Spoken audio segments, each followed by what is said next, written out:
ذلكم الشيطان يخوف أولياءه فلا تخافوهم وخافون إن كنتم مؤمنين. وقوله إنما يعبر مساجد الله من آمن بالله واليوم الآخر وأقام الصلاة وآتى الزكاة ولم يخش إلا الله فعسى أولئك أن يكونوا من المهتدين.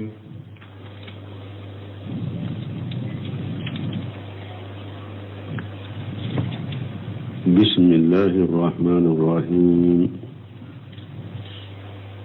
والصلاة والسلام على نبينا محمد وعلى آله وأصحابه وسلم تسليما كثيرا. سبحانك لا علم لنا إلا ما علمتنا إنك أنت العليم الحكيم. أستغفر الله الذي لا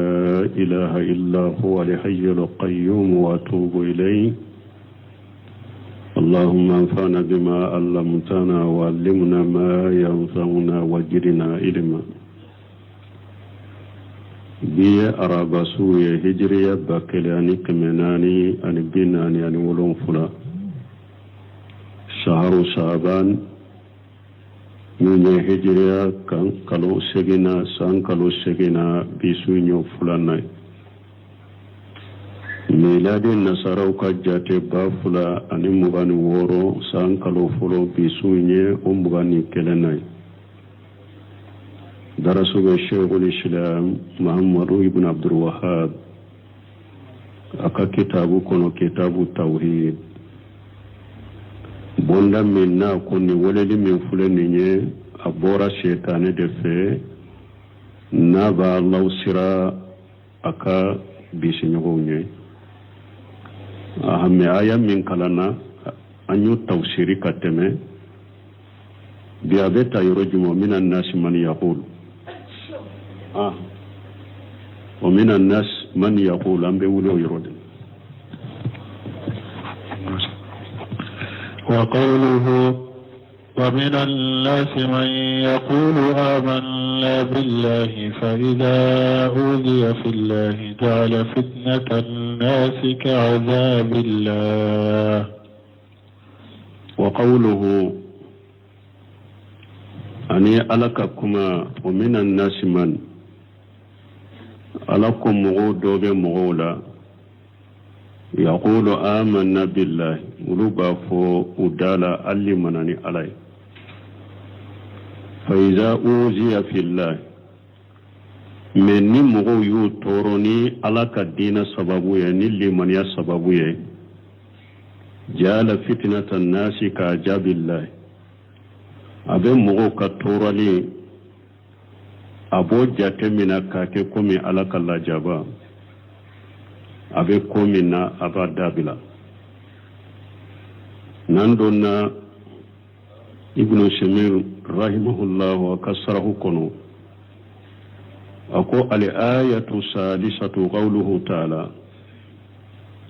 nimbonda muallifu ye aya mununke shahidu ye aya sabana alaka kumala min korotalen o minan nas jaru wa majruru qabaru muqaddam wa min tabu'idiyat muqaddo muqaddate wa qawluhum man yaqulu man mubtada muaqqar wal murad biha ulai man la yashilu al iman ila qararati qalbihi nakum man يقول مغودو لانيني ni mogo la nyine ye juma ye ni mogo ye mogo munu ni liman ya mashe udusukun kono wa yaqul amanna billahi abafu adala limanani alay lakinnahu imanu mutatarrif min liman ya fankele la madedo liman adda falente liman ya fankele la madedo كقوله تعالى كمني ألقى يوركنو ومن الناس من يعبد الله على حرف فإن أصابه خير اطمأن به وإن أصابته فتنة انقلب على وجهه خسر الدنيا والآخرة ذلك هو الخسران المبين. من فلان أقل من يمن فلان سورة العنكبوت تا أن يمن أنا سورة الحج كنو بيدك لي على سورة الحج كنو أقوم مغو دوبي مغولا وبي على بطوني كرفلا دي وبيتدو دينا كنو دي ube ala kola ube dina kola ube ciya tigu nofe nu kerewude wa ina sabahu ghayru ni hera ya soro itima annabihi abe mafanti aka sabati dina kono ni hera yi soro liye ale meto dina in kono ko dina ba dusukun kono adafalen koy mogo dobe mogo la uba fanye muminiye limaniya fankele lamma de buburo ubema do de ubema do udonna limaniya la nu kerede ube ciya tigun fe nu kerede ube sunna mo fe nu kerede ube tawhid tigun no fe nu kerewde ni hera yusro ube sabati dina kuno ni o holai waina sabatu fitnatu min illa jarabi yasro in qalaba la wajhihi abayya lima kofe na farlacciya tiwuka abu muminu cela men ni la jarabi nana muminu maduro alay muminu la jarabi tora nana duro ale be bo aba no bila pew abe bo wu cela mo do be nin chondela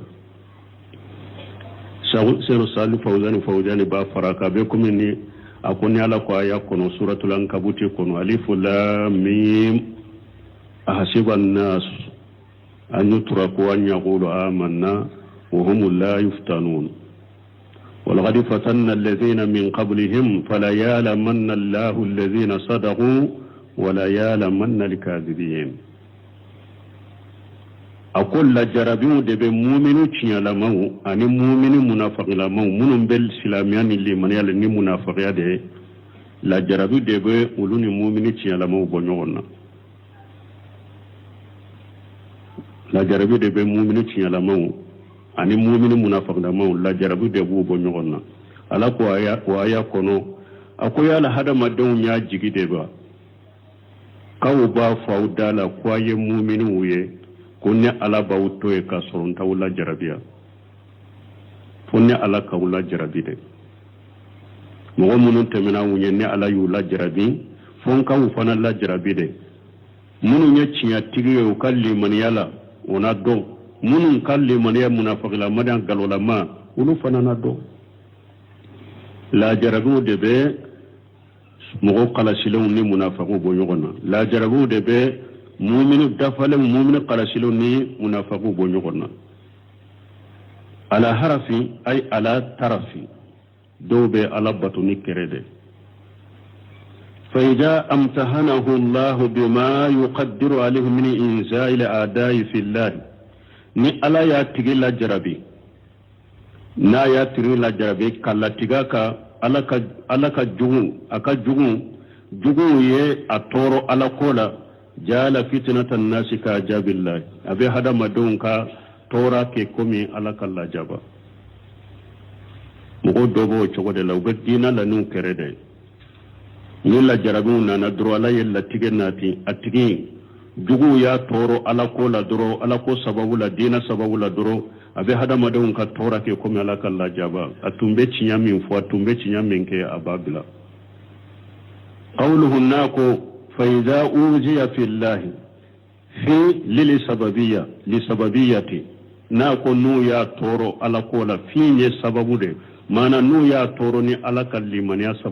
sababu ye ube nu ya toro ni dina sababu ye ay بسبب الإيمان بالله وإقامة دينه نو يا تورو نلي من يسببه أي اللي من يمكن عليه نو يا تورو نو سببه وب عليه أي على كدينا من جو نو يا تورو نو سببه إذا بومين كلام يلمنا ويجوز أن تكون في للجرفية على التقدير في فنبسك كجرفية فإذا أوزي في شرع الله جرفيا مونye nu ya toro alaka sariya ka kola nu ya toro alaka sariya ka kola ay in ja fi haja sarai alladhi tamassaka bihi akara tora sugu ye nu ya tora ni alaka sariya sababu ye ayalaka sariya mimmina nu ya toro ni oyedro abe hadamadon ka tora ke ko alaka la jaba atunye sariya mimmina ababila atunye jodina min ka dina joli min ke ababila atunye limaniya min ke ni alaye ababila abe bawchela قوله ناكو جال فتنة الناس أي جال سيارة أبي هذا ما دونك تورك والمراد بالفتنة هنا الإنزاو فتنة من يرولا أقرد تورين فإذا أوزي في الله جال فتنة الناس فتنة هذا ما دونك فتنة من فلا كره مني تورا هذا ما دون تورا لي والمراد بالفتنة هنا الإنزاو لا ينني فتنة نيرو لا تورا لي دو وسمي فتنة على يتورا لي ولا كو فتنة منا لأن الإنسان يفتتن به بس هذا ما دين بلا جربناي يبي تورنا يبي لا جربناي فيصد عن سبيل الله تورا يمبسكي فتنة ني كلا جربين كي ساجي كبو على كسرما كما قال تعالى كمن على يوفايا وركونو إن الذين فتنوا المؤمنين والمؤمنات ثم لم يتوبوا على كمن يمؤمن تيمو تورو أني مؤمن مسلمون وكفوا ما توبي وإضافة الفتنة إلى الناس من باب إضافة المصدر إلى فاعله ni ala ye fitina isage kata mugoma woyede kafin sage kata aboyoroma kafin sage kata akebagama wa qawluhu nako ka ajabillahi wala kalla jaba wa maluma donendo anna li insana yafirru min azabillahi adonendo hada madembe boli ala kalla jaba ye fa yuwafiqu amrahu ide boli ala kalla jaba ye ala yinya marani minye ibake puruka boli ala kalla jaba ye fa haja yajalu fitnatan nasi ka ajabillahi wom nintigi fana ni nya hada madun torali de ke komi ala kalla jaba komi ni be boli ala kalla jaba ni ala nya marani minye ni ba ke na yi fatanya kabuna ni ba toye nunu fana ye ni munafiki fana ye hada madun ka tora de ke komi ala kalla jaba tumbe minke ka hada madun be nyogonya usagola komi be ala kanya maru kanke chokomi ale fana ye nunu ka tora ke komi ala kalla jaba ku sago ke ku be nyogonya فيفر من إنذائهم أبب لهذا مدون كتورالين بموافقة أهوائهم وأمرهم كهذا مدون بنيغنيا ونين دمولا أنوكا نيامركا نبب لألك جنغا كتاني كالك نيامركا كوكده ألفنا بب لهذا مدون كتوراني كهذا مدون بنيغنيا وكانين دمولا كوب بنيغنيا وكا نيامركا جال لهذه الفتنة كالعذاب أبن من تورك كم الله جابا فهنا يجي ويرو يكون قد قاف من هؤلاء كقوف من الله ولا ويرو لا ننتجي بكم إسرنا نمغوية كم إسرنا على يتومي ودي أيو آية إندو مانا مغوكا تورا ني إسرنا مغوكا تورا كرو أبن نندو من نيفر الله كني أكا تورا إسرائيلية anyamarika iyo kena ka tore israeliye donc abe comme isra no tiginye comme be sira ala ye chugumi li'annahu jala injahu ka jabillah fashigu ka tora linke kuma ala kalla jaba fa farra minhu bi muwafaqati amrihim aw ibulila uka tora inye nu kan nyamarukan be nyonyaliye fali ayatu muwafiqati li tarjamat ni ayayi ani bondayi be nyogonta ayayi ni Muhammad bin Wahabu ye bondami ndo ayayi ni o be nyogonta parce que bondayi koro de ni sirana fenwore khawfu sir komi be sirala nye chogomi ye musriki yake aw mo min fana ni eko eye mu'miniye me hada madon yusirani kama iyu be nyogonya unindungo ka nindungo min te chinyai hada madon ka torali sirani kama uyu kanyamar kan min ta ciyayi abe komi sirana nuye komi sirana ala ye cogomi ye musrik yake wa fi hajil ayati min al-hikmati al-azimati hikma babni aya kono wa hiya ibtila'u llahi lil abdi wa hikma juma'a ala be jolla jarabi li ajali an yumahisa imanahu wa jalika la qismaini puruka hada maden kalliman ya fese kabila keneka ala be hada maden la jarabi ni la jarabi ko doye puruka kalliman ya fese yala ikam mu'min ya cinya de ube kam mu'min ya munafiqiya de do ala boke hada maden na de ala boke jonna abilla jarabi la jarabi chogo ya fula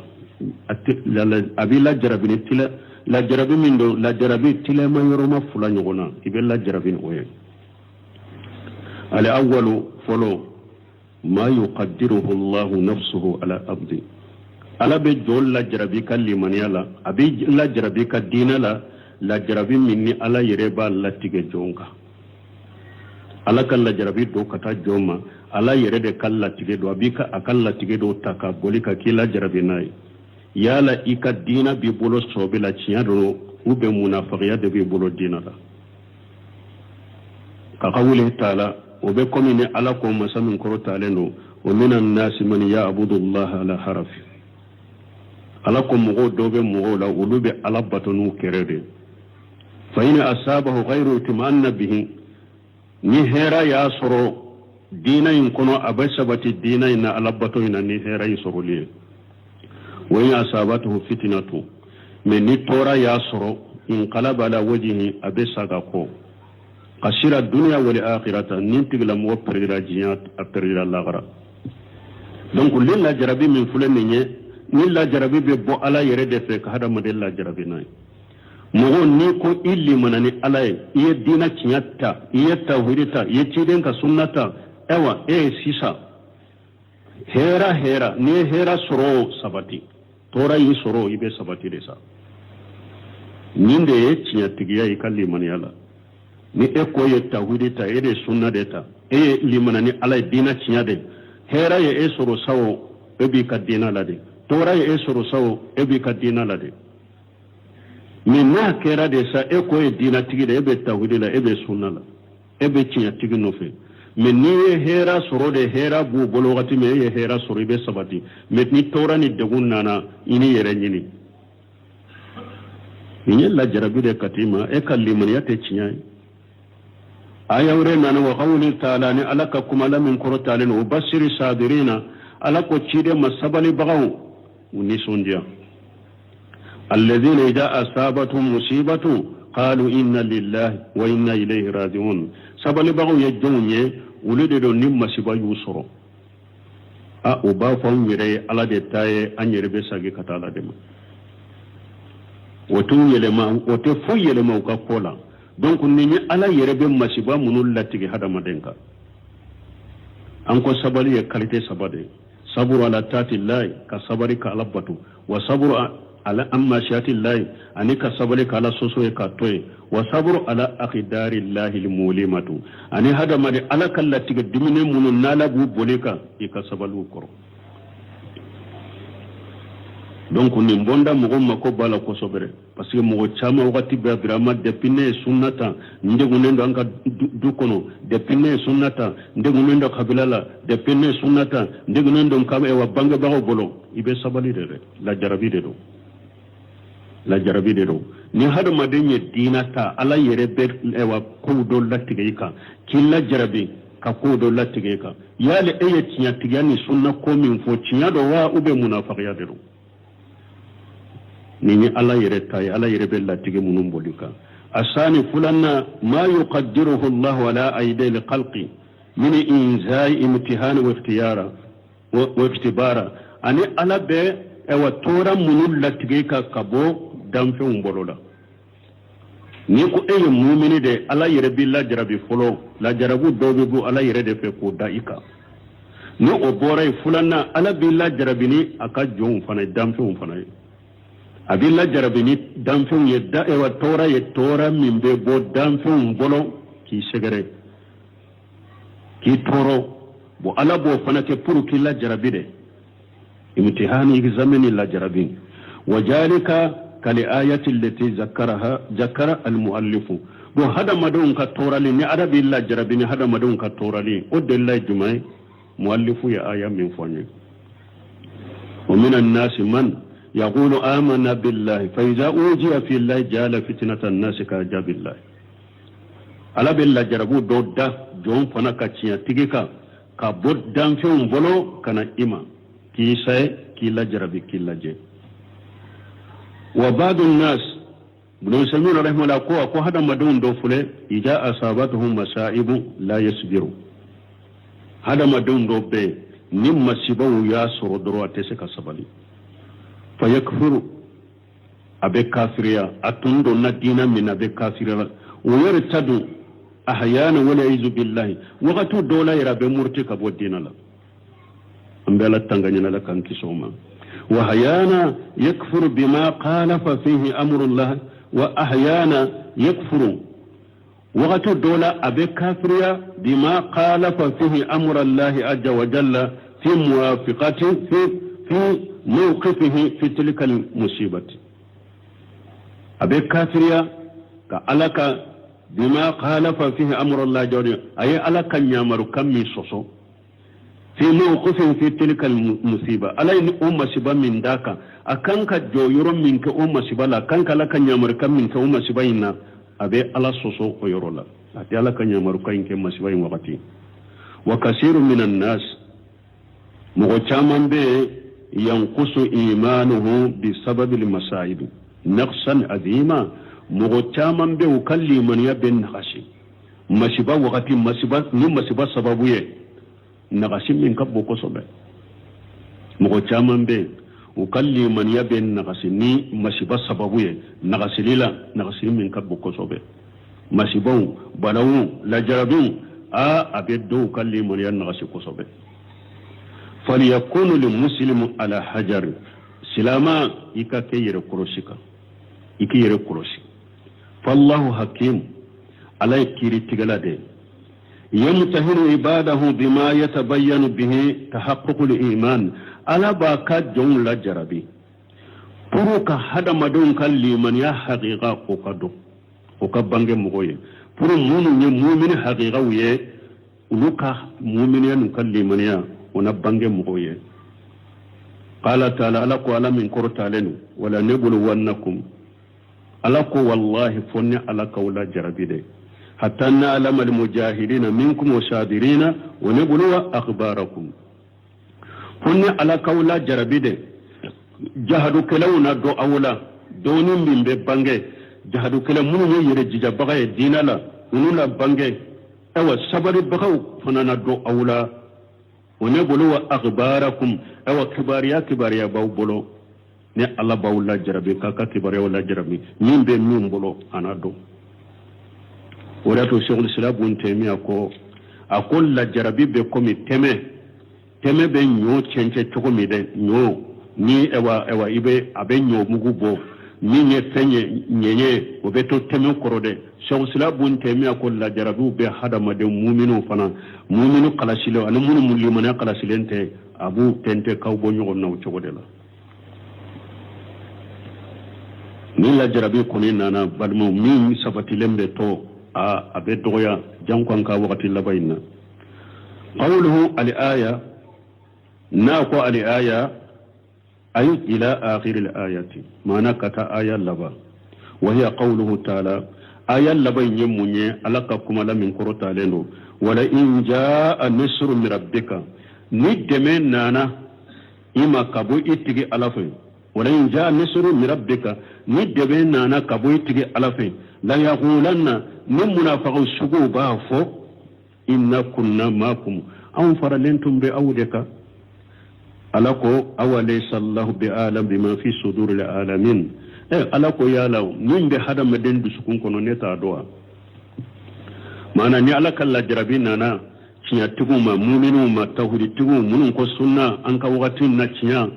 ni la jarabu nanu ma mugo caman de bebbi kabula mais ni olla jarabi tara ni hera nana doro mumunu ye hera soro doro ibu min kana mo bena uchela tugunu bena farauka ko an awu de kelenya mene an awu de kelenya mene pour abe ay hera min soro fana abe girawula pour ka do soro hera la ka yere farauka ka fo aba fawye ko ay wanne faralemba awu de ka ala ya tige jaba ko yala min be hada maden duskun kono ne ta doa ni ebola ube itola min be dusukun kono akon eska ne ala ta do ala bodo kanu yudawuna anna ma yahsulu lahum min al-inzab bi sabab al-iman utumbe kanu utunkera yadawuna uba wala anna ma yahsulu lahum min al-inzab bi sabab al-iman ko tora minye ulusuru ni liman ya sababuye mana ni tora yi soro be mabawla uba ko tora yi ulu soro ni liman yi sababu da yalli mun min kade an farla ewa sunna mo munun kare an farla nin tawhid mo munun kare ni tora ya soro doro aba fore ko aleka liman ya sababu da ya tora ya soro fa idza antasara lil muslimun min islamu demena qalu ulumuna faqad kilawum bafo nahanu makum an faralen bawde kaw نريد أن يصيبنا مثل ما أصابكم من قنيمة وغيرها أم في أو يهرم من سورة أي قنيمة من سورة هنا يغنى أم في أم فانا كون يغنى سورة بس أو ناو ديك لنيا إما أو أمبال مهرم مسيدو وفالين دين نتقل إلى رحمنا ربي مسيدو فلي ni tilali fɛnw bɛ misiriw la sisan n'u ko hɛrɛ ni tilali fɛn dɔ bɛ sa misiriw bɛ patente mais ni lajarabi ni fɛnw na hɛrɛ tɛ tilali fɛnw tɛ i tɛ mɔgɔ ye mais n'u kɔni ye nafolo ni hɛrɛ de ye a bɛ fa bɛɛ bɛ na mais ni a bɛ degun na mɔgɔ o mɔgɔ tɛ tiɲɛtigi yɛrɛ hakika de mɔgɔ o mɔgɔ tɛ diinɛ la ala kama de a t'o ye n'a ye hɛrɛ nana dɔrɔn a bɛ caman ye mais ni hera te doro mugo te dina kono tinya kama doro atoye ni tora yusoro ba fo ko golli mon ya sababu da ya to tora yulu soro ube mabawla ube bawu cela mais ni aw silamo de mela tuguni ube na kwan faralemba awde ka an ba fe aye kanima min soro na nyugona an fana ka nyugona soro ube na do cela tuguni wa qawluhu alako awalaysa allah bi'alama bima fi sudur al-alamin قيل في مثل هذا السياق إن الواو آتفة على محذوف يقدر بحسب ما يقتضي السياق دوك واو من فلان أكا أتفون إبا واو ساقي كتا يرومي ويرو جنندو ko yere de ba jate mina aya nana chogomi aya samana chogomi wawu nana femmi nofe yere de ba la jedro iba sagi kata minna ola do ko ni wawu ye wode wa qila do ko innaha atifatu alama sabaqa do ko ay wawu mbe sagi kata minna min temenanye iba sagi kata odema ala taqdir anna alhamdata ba'daha ay awalaysa Allah yala alatewa awalaysa Allah bi'alama bima fi sudur alamin yala ala tadoba min be hada madan ndusukun kun ala todo qawluhu nako a'lama majruru bil fathati li'annahu mamnu min as-sarf liwasfiyatin ووزن للفعل فالله أعلم بما في صدور العالمين لا ينمي فالله أعلم بما في صدور العالمين min be ala baado min be hadama den dusukun kono min be danfen dusukun kono ala baado ay bima fi sudur li jami danfen be min be akelen kele dusukun kono ala baabedo fallahu a'lam bima fi nafsika minka min be en nin kono ala baado kateme eyreka min be dusukun kono min be en nin kono ala baado kateme eyreka wa alamu bima fi nafsi khayrika awa min bi tanan fanan nin kono dusukun kono ala bo fana do li anna ilma allah amu parce que ala ka doni o gorobani lendo ala ka doni be bede ka be abe fembe de do وكلمة أعلم اسم التفضيل ناكو أعلم بافو اسم التفضيل ما نباسر فندو بفندو دو مي ألا تا ألا بادو كتميكا اسم التفضيل إذن نندو نمبادو مي كرسا دي بادو كتمي كرسا اسم التفضيل ينندي وقال بعض المفسرين ولا سيما المتأخرون منهم توسير كلاو دوكو ليس منكم كما من التوسير كلا لبو توسير كلا ولا أعلم بمعنى عليم كو أعلم الله ينمو كو على دي دونك بغاي على دي دونك بغاي من يننك منا وذلك فرار من أن يغى تفضيل بين الخالق والمخلوق وكوي كنفو أعلم كوي كافو الله عليم ko parce que ni ko alama ko parce que abe ko mi sisa e fasamanja do ala ne aka danfence mana abe ko mi yayira danfen ben nindo ala ben en nindo mi ala de bado kateme danfenka munun bolilan ninna ko kana fo alamu ko kafo alim alim ko ala de bado ikafo alim ala de bado mi kana fo alamu وذلك فرار من أن يغى تفضيل بين الخالق والمغلوب ونبول لمنا ko parce que kana tafasa mantia do dan fenni dan masake dan bakace wa haja tafsiru alladhi jahabu ilayhi no semino ko nin tafsir min fulani ne nu tara no fe ko alimi min tafsir min fulani ne ko ala de bado alamu ko bila kama annahu khilafu al-lafzi ako komi na donin da chogomi kuma nana chogomi yo soso Allah ala ko alama de eko alim kuma nyere ewa fotogo yiwo soso folo otewa fafihu fasadu limana mana fanachiyali bala liannaka faskefule idha qulta a'lam bimana alim fa inna kalimata alimi takunu lil insani wa takunu lillahi efule sisa ni idza qulta a'lamu bimana alimi ni eko ala de bado kateme danfenka ni eko sisa ko yelema ko fo ko ala ye don bagay fa inna kalimata alimi min fulani takunu lil insani wa takunu lillahi bo alimi fana abeska ke hada madanya alimi beska ke ala yau abe ko mi tainde min ko de ka jugu yere parce que fule ka hada madenka doni anala ka doni iya bede ke category kala parce que Allahu alim al-insanu alim donc abe ko mi yu be ke kala yesa ismu tafdilite wa takunu lillahi takunu lil insani wa takunu lillahi alimi abeke hada madanya abeke alai wala tadullu ala tafadduli bo wote dalila iraka alaka doni fasamantia otoira niko Allahu alimu al-insanu alimu fasamantia bewa fasamantia te alaka doni ne hada madanka doni yugonce wala fallahu alimu wal insanu alimu ala ye dombagade hada madanya dombagade difference be tuguniwa ede ala ni danfen ke kele sisa ni a'lam ni yo yelema ko alimu abe kuma ya yira fallahu alimu wal insanu alimu ala yi doni bagay hada mari doni bagay donc ni fule sisa kuma ewa abe kuma bolila min na de ede fule ka fenke sisa min ka jugu wa ma tahrifu lafzi min fule sisa tahrifu al-ma'na fasadu al-ma'na mana becinya alama ni yele makka kake alimu mana ciyana parce que ya yira sisa ala be fendo hada madembe fendo mana ciyana ni nye folo wa ma tahrifu lafzi fa huwa jahiru min kuye kuma infana yelema o bangelende do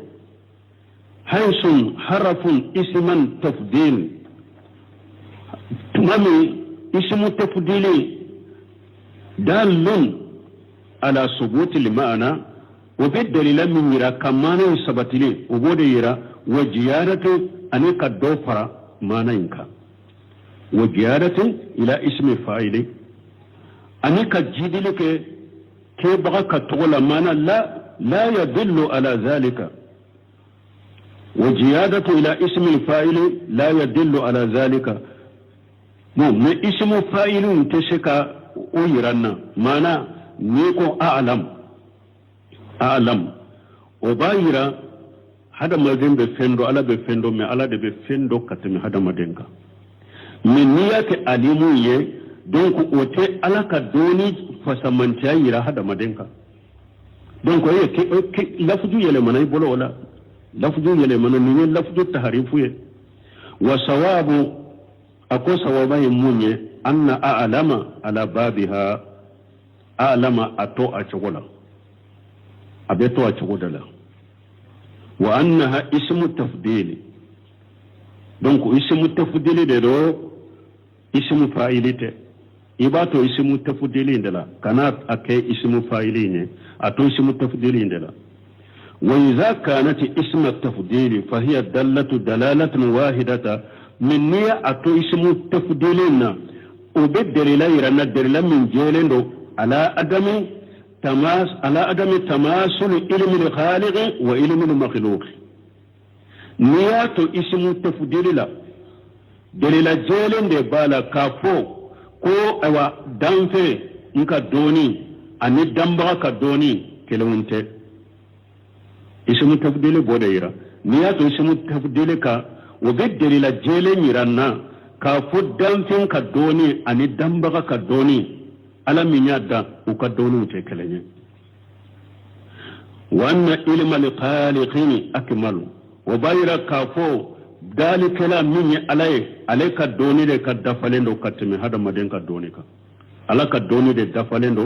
ala min yidalike ale de ka doni dafalendo katme damfen ka doni ka men niya ke shimu faili nya be ko mi damfen ka doni anala ka doni yu bere ke kelenya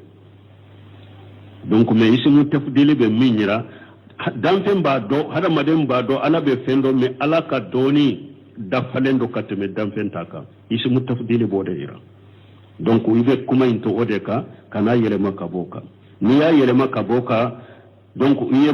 mana chingana epi iye lafuju fana yelema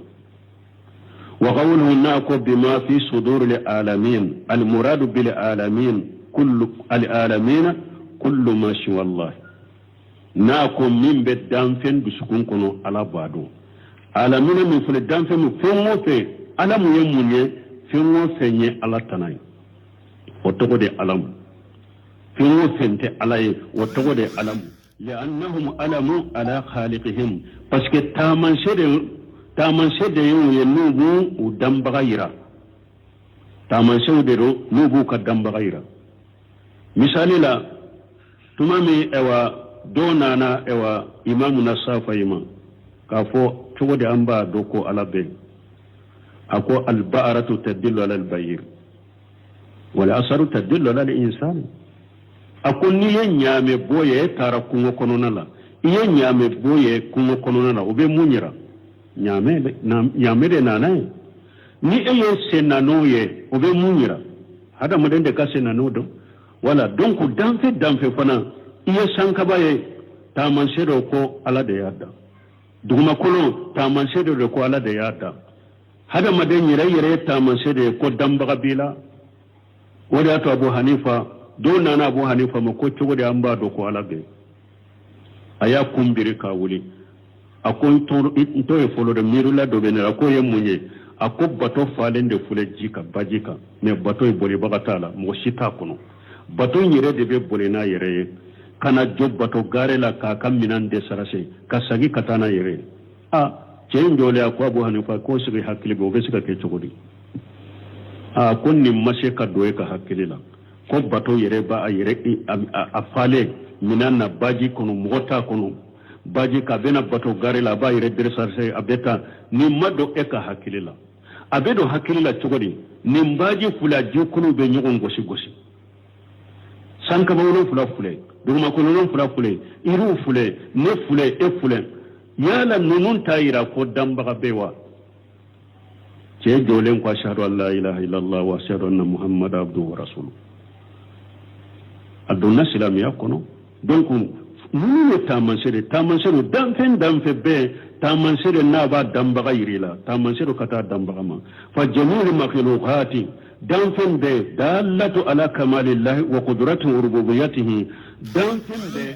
dalilau do kata ala ka dafalima ani ala ka shebaya kawiranna ani ala ka masayana kadali danfen be ta ye tamansere ko yiranna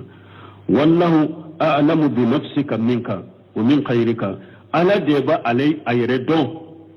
kateme eka ala be ba yere don kateme etanaka li umumil aya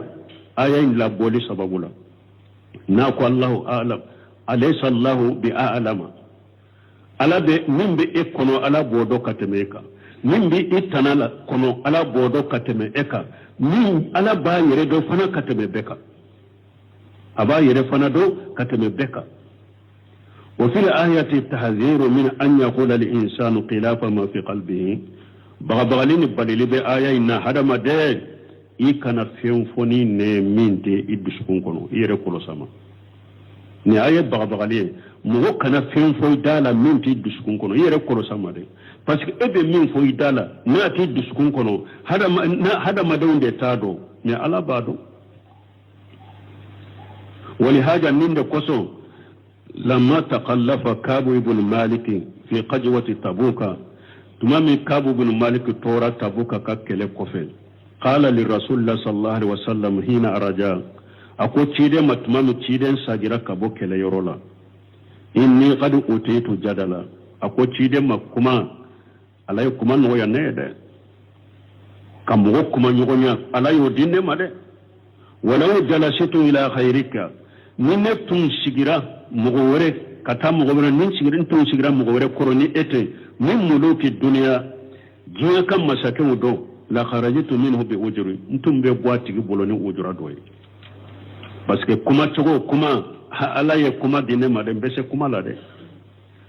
نا يا سر نشجرا جيا مساكن دو ده كورمينته إتشي دنيه نتم بأجر دو فو أتجي ببوا بولو لكني لا أقول شيئا تأجرني فيه فيفضحني الله فيه mais nte fuyi fu comme bi oke ujurai ni nyi fu sisa ko ke ujurai ni ujura di nema yimbila ala bi maloya ntoke nte fuyi fu kam ni min kimma ujurai ebe min ke nema ujurai ni ala beti maloya nai parce que mbado ni nye fem min fu ne na ujura na te duskun kono haqiqate ala bi maloya ala ba anya fuyi odi ya ton te galon tige de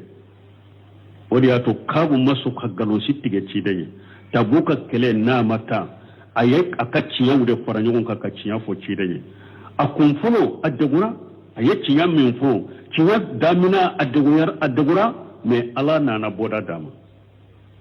ka aya jiga ka aya min be kala mihrabu kono fo ka tariyama suratu tauba kono kabu yo fo wala hada maden kele kabu bun maliki fule kam minke mogo kelen ke janton ni nade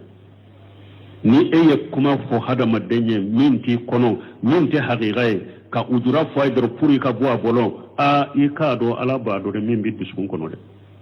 ibeddo ko hada maden de la min biddu sun kono beddo ko damfende la mi ate dogo ala kana konila wala mogo ki yere korosi ni aya kankari madani bagaliye hada maden ki yere korosi min ki kono kano fo idala de sino alaba bedo min bi kono alaba do min be duskun kono alaba do wala ni ya yira nanya fo chukomi hada made ke dina la ni alay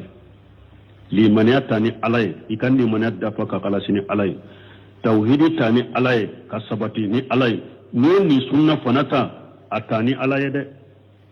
tora yi sura lawo ikasabati hera yi sura lawo ikasabati wode haqiqai men ni ebe ni dina kono de ye belli maniya kono de ebe tawhid kono de ebe ciatigu no fere ebe sunna la de ni aywa akadi hera be wakati mi akadi ibu chela men ni agwara la jarabu nana tora nana aywa ena tunu la jarabido de wote mu'mina ciati ya irade hada maden ka ke ka dina la dina minani ala de tora yi soro ne ben ka dina de kono hera yi soro isabati ka dina la limani akala silenye ode mini hada madem mini ebe nindina kono de ni sirana mugo ka tora ni mugo ka doguma doro itumbe tiya kuma munufo ube e tiya kuma minfo ini ewa idala ciala ina bwala ube itumba ke ka tiya minke ni sirana hada madum bagali ke sirana hada madum torama ini tiya bilasinya kele abena ni musirikiya de hada madem mani munafiqiya odi ya to Muhammad ibn Wahhab ya do ewa kitabu tauhid kono odi ya to an kon nin kitabu tauhid na famura tauhid famu ka gelade nin kitabu tauhid ni mo yen nin kala indoronte koy kitabu nu an kana ke kwanyu kala de anyu korofo te koy ukakkala ukaffamu bara de ka kenuye ukala ku famu ka bara kenuye de kuma bo yoro de la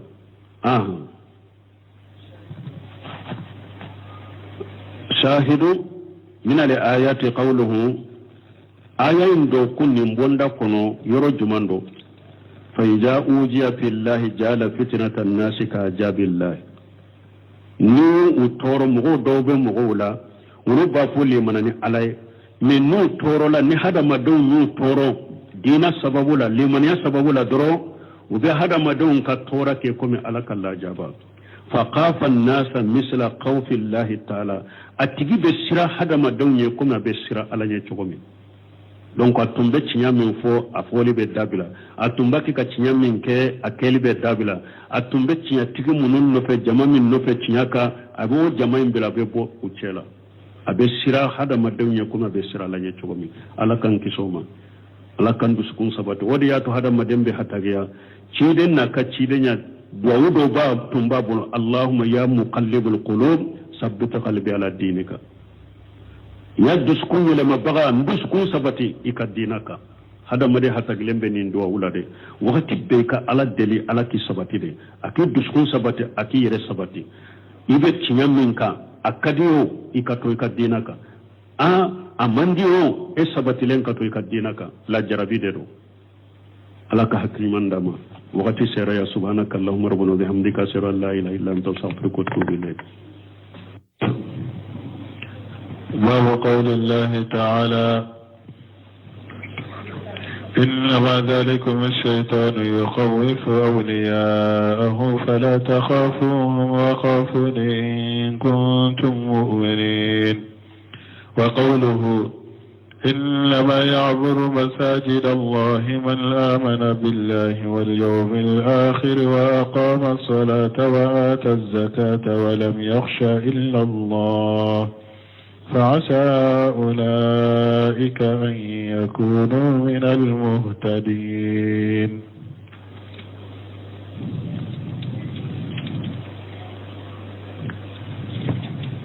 بسم الله الرحمن الرحيم والصلاة والسلام على نبينا محمد وعلى آله وأصحابه وسلم تسليما كثيرا سبحانك لا علم لنا إلا ما علمتنا إنك أنت العليم الحكيم أستغفر الله الذي لا إله إلا هو الحي القيوم وأتوب إليه اللهم انفعنا بما علمتنا وعلمنا ما ينفعنا وزدنا علما biye araba suye hijriya bakele ani kemenani ani binani ani wolon fula shaharu shaban nyunye hijriya kan kalo segina san kalo segina bisu nyo fulana miladi nasarau ka jate ba fula ani mugani woro san kalo fulo bisu nye mugani kelenai درسوا الشيخ الإسلام محمد بن عبد الوهاب أكا كتابو كنو كتاب التوحيد بوندا منا كوني ولدي من فلنيني أبورا شيطان دفع نابا الله سرا أكا بيسنيغوني أهم آية من كلانا أنيو توسيري كتمي بيابتا يرجم من الناس